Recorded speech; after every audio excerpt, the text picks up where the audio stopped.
So here is an example of Newton's second law application. We have a car with mass m2 sitting on a frictionless table attached through a rope with a mass m3 and a pulley, as you can see on the diagram.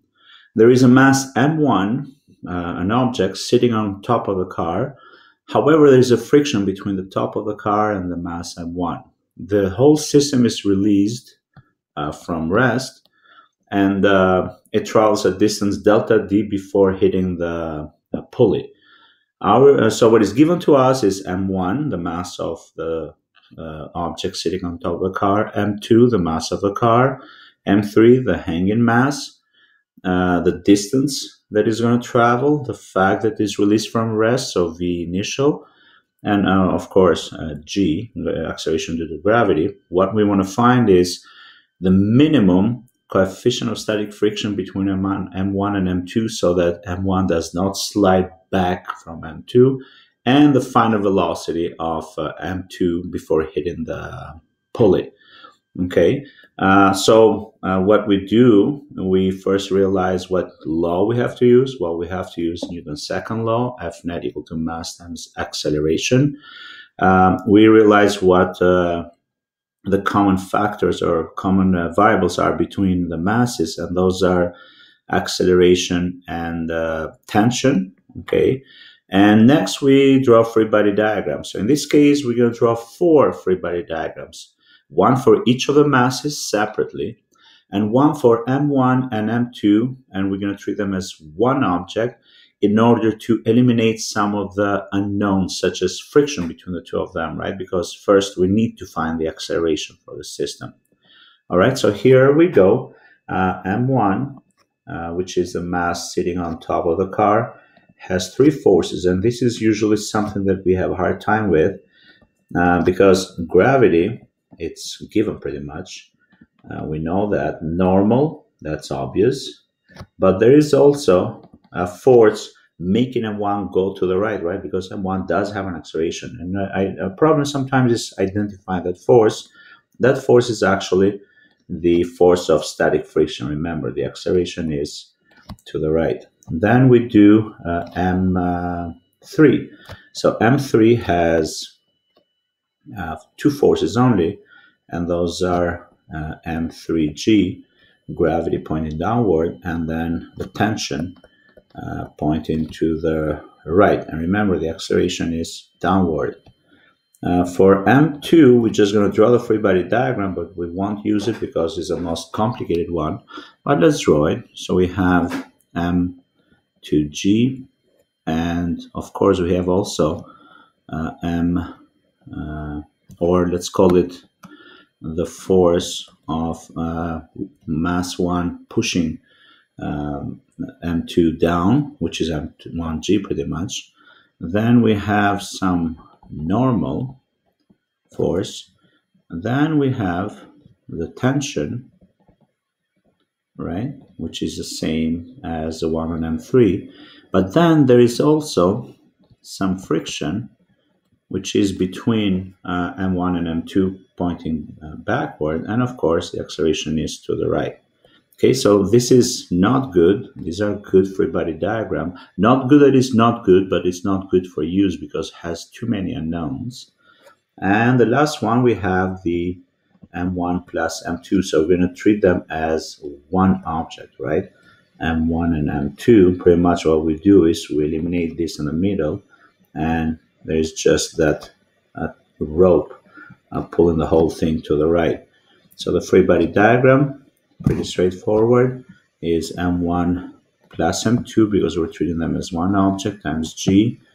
There is a normal, all right, and there is the tension going to the right, and the acceleration is to the right. And this is also a good free body diagram to use.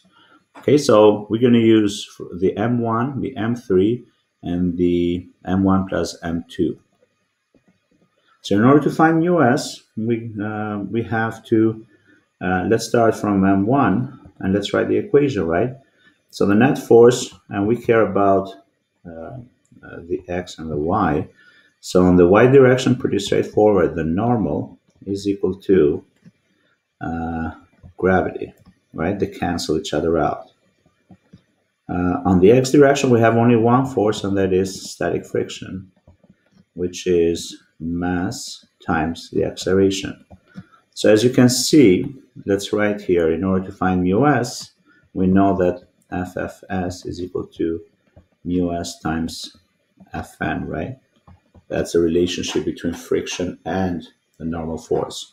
So in order to find mu s, we have to write mu s equal to FFS, or static friction over normal. But static friction is mass times acceleration, and normal is mass times gravity. So which means that mu s is acceleration over gravity. Okay, so which means we need to find the acceleration. Now let's write it here. So mu s is a over g. The question is, how do I find the acceleration, right? So need to find. Okay, so now we use the m3 and the m1 plus m2. Okay, so for m3, pretty straightforward. We have m3g minus ft equal to m3 times acceleration, right? So the net force for, let's look at the free body diagram. Sorry. The free body diagram, we have m3g, so it's this free body diagram here, f3g minus ft equal to mass times acceleration, right? And I wrote that one there. So now we do the same for m1 plus m2, okay? And technically here we care only about the x direction because there is no friction, so we don't have to worry about the normal. So we have only one force, and that is ft. On the x direction, and according to Newton's second law, that is the mass of the system, which is m1 plus m2 times the acceleration. All right, so let's number them. So we're 4, this is 5, this is 6, and this is 7. Okay, so what we do here is we eliminate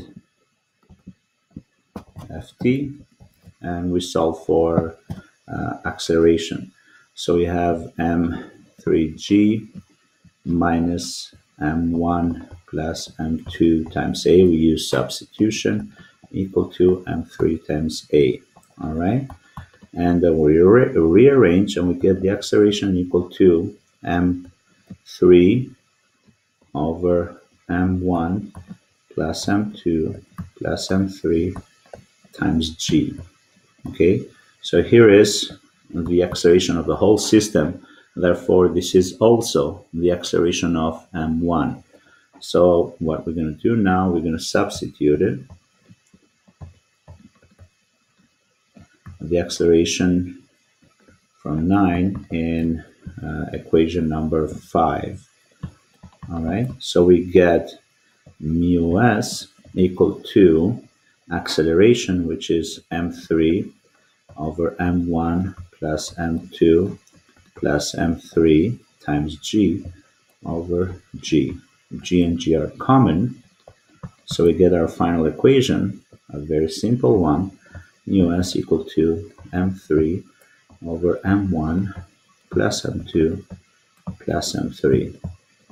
And that is our final equation. Of course, we expected no units. We get no units because we have kilograms divided by kilograms, and we can put some numbers as an example.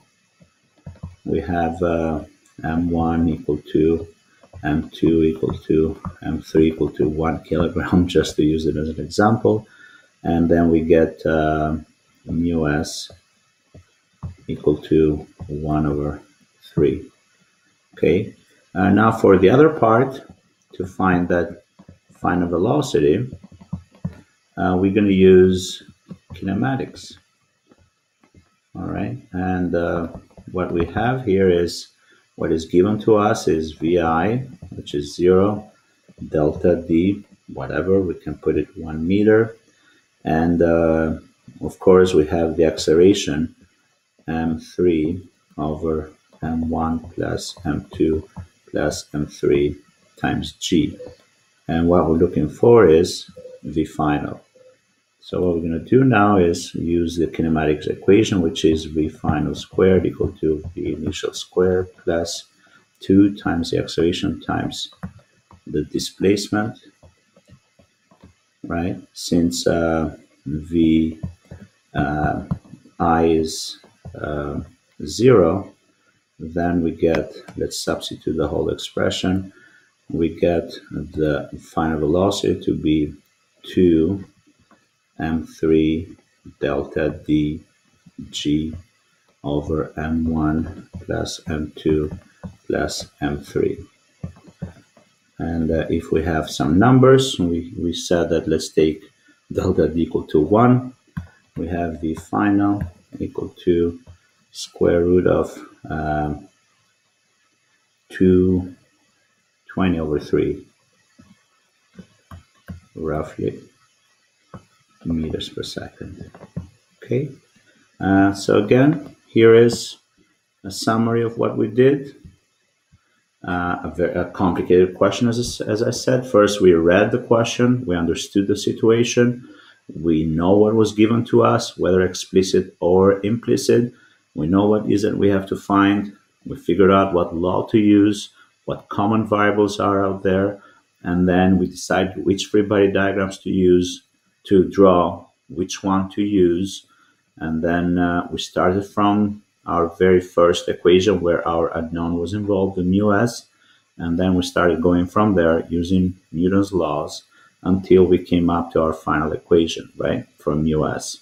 As you can see, when you have faith on yourself and work with just variables, you get to a very simple final equation where you don't need to do substitution one over the other, right? Plug and chug, as you call it. And then for the second part, we obviously needed to use kinematics if we were to find the velocity.